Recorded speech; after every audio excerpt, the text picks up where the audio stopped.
মৰমৰ ছাত্ৰ ছাত্ৰীসকল, দেশজোৰা লকডাউনৰ মাজতে তোমালোক সকলোকে মই অসমীয়া নৱবৰ্ষৰ শুভেচ্ছা জ্ঞাপন কৰি তোমালোকৰ বিজ্ঞানৰ পাঠটোৰ এটা নতুন লেশ্যন আৰম্ভ কৰিবলৈ মই আগবাঢ়ি আহিছোঁ।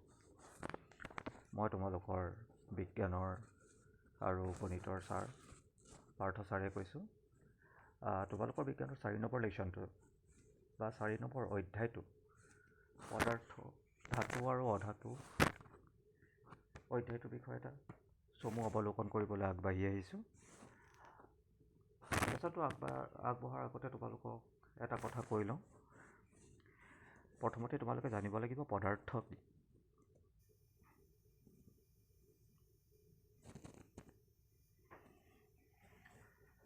In science, matter is the term for any type of material. অৰ্থাৎ বিজ্ঞানত যিকোনো বস্তুকে আমি পদাৰ্থ বুলি কওঁ। আৰু পদাৰ্থ হৈছে এনেকুৱা এটা বস্তু যাৰ ভৰ থাকে আৰু ই অলপমান ঠাই অধিকাৰ কৰি থাকে। গতিকে তোমালোকে গম পাইছাই, আমি আমাৰ চৌপাশে দেখি থকা যিবোৰ বস্তু আমি হাতেৰে চুব পাৰোঁ, চকুৰে দেখোঁ, প্ৰত্যেকটো বস্তুৱেই অলপমান জেগা আগুৰি আছে আৰু ইয়াৰ ভৰ থাকে। গতিকে এই সকলোবোৰ বস্তুকেই আমি পদাৰ্থ বুলি ক'ব পাৰোঁ। এতিয়া কথাটো হ'ল পদাৰ্থ কেই প্ৰকাৰৰ।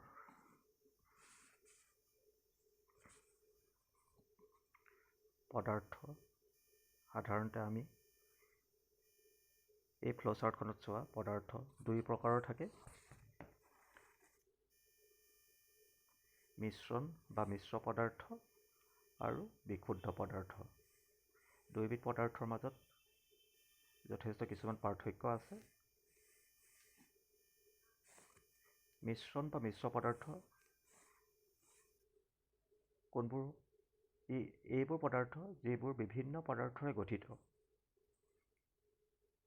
চেনি আৰু পানীৰ মিশ্ৰণ এটা মিশ্ৰণৰ উদাহৰণ। আমি খোৱা চাহকাপত আমি কি দিওঁ? গাখীৰ দিওঁ, পানী দিওঁ আৰু চেনি দিওঁ। গাখীৰ, পানী আৰু চেনি মিহলি কৰি আমি আমাৰ চাহ একাপ বনাওঁ। বা আমি যে চৰ্বত খাওঁ, গৰম দিনত আমি খোৱা চৰ্বত, তাতো আমি কি মিহলাওঁ? নেমুৰ ৰস মিহলাওঁ, চেনি মিহলাওঁ, নিমখ মিহলাওঁ, বৰফ মিহলাওঁ আৰু এই সকলোবিলাক মিহলি কৰি আমি চৰ্বত বনাওঁ। গতিকে ই একোটা মিশ্ৰণ বা মিশ্ৰ পদাৰ্থ। অন্যহাতেদি বিশুদ্ধ পদাৰ্থবিলাক অলপমান মিশ্ৰণতকৈ বেলেগ। বিশুদ্ধ পদাৰ্থবিলাক কিন্তু একেধৰণৰ পদাৰ্থৰে গঠিত আৰু ইয়াত একেবিধ পদাৰ্থই দেখা পোৱা যায়। উদাহৰণস্বৰূপে oxygen gas, hydrogen gas, chlorine gas. এইবোৰ যদি আমি চাওঁ, আমি দেখা পাম যে সেইবোৰ একেধৰণৰ পদাৰ্থৰে গঠিত।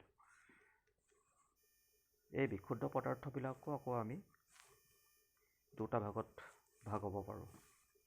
এটা হৈছে মৌল বা মৌলিক পদাৰ্থ আৰু আনটো হৈছে যৌগ বা যৌগিক পদাৰ্থ।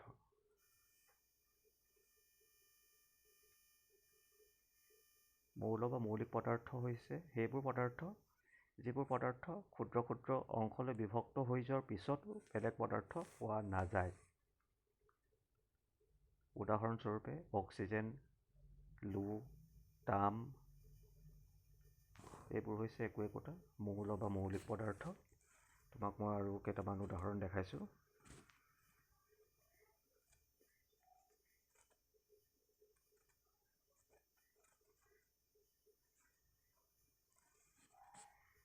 এইবোৰ কিছুমান মৌলৰ উদাহৰণ। গ'ল্ড বা সোণ, কাৰ্বন বা এঙাৰ, অক্সিজেন, চিলভাৰ বা ৰূপ, এলুমিনিয়াম। এইবোৰো একোটা মৌল বা মৌলিক পদাৰ্থ। অন্য হাতেদি যৌগ বা যৌগিক পদাৰ্থ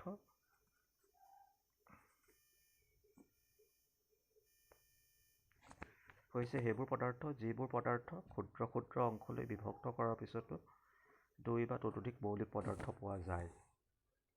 অৰ্থাৎ যৌগ বা যৌগিক পদাৰ্থবোৰ আমি ক্ষুদ্ৰ ক্ষুদ্ৰ অংশলৈ বিভক্ত কৰি দিয়াৰ পিছত আমি তাত 2 বা ততোধিক মৌলিক পদাৰ্থ পাম।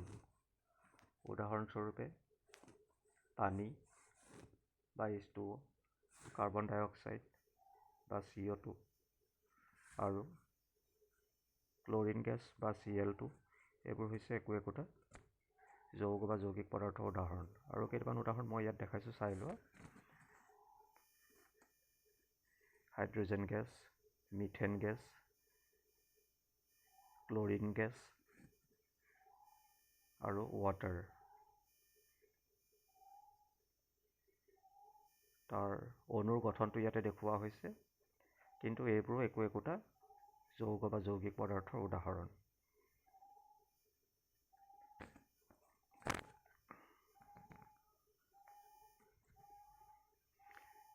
মৌলবিলাক আকৌ তিনিভাগত ভগাব পাৰি। সেইবোৰ হৈছে ধাতু, অধাতু আৰু ধাতুকল্প। প্ৰথমতে ধাতুকল্পৰ বিষয়ে দুটা কথা কৈ লওঁ। ধাতুকল্পবিলাক হৈছে আমাৰ চৌপাশে থকা এনে কিছুমান মৌল বা মৌলিক পদাৰ্থ, যিবিলাকে ধাতু আৰু অধাতু দুয়োটাৰে কিছুমান বৈশিষ্ট্য প্ৰদৰ্শন কৰে। প্ৰকৃতিত খুব কম পৰিমাণৰ ধাতুকল্পহে থাকে। তোমালোকে এই বিষয়ে ক্লাছ 9 আৰু 10ত বিস্তৃতভাৱে পাবা। কিন্তু আমি বৰ্তমান এই অধ্যায়টোত ধাতু আৰু অধাতুৰ বিষয়েহে প্ৰধানকৈ আলোচনা কৰিম। আমি আমাৰ পিছৰ পাঠটোত ধাতু আৰু অধাতুৰ ভৌতিক ধৰ্মসমূহৰ বিষয়ে আলোচনা কৰিম।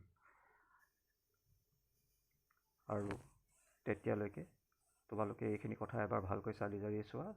আমি পিছৰ পাঠটোত ধাতু আৰু অধাতুৰ বিষয়ে নিশ্চিতভাৱে আৰু বহলাই আলোচনা কৰিম।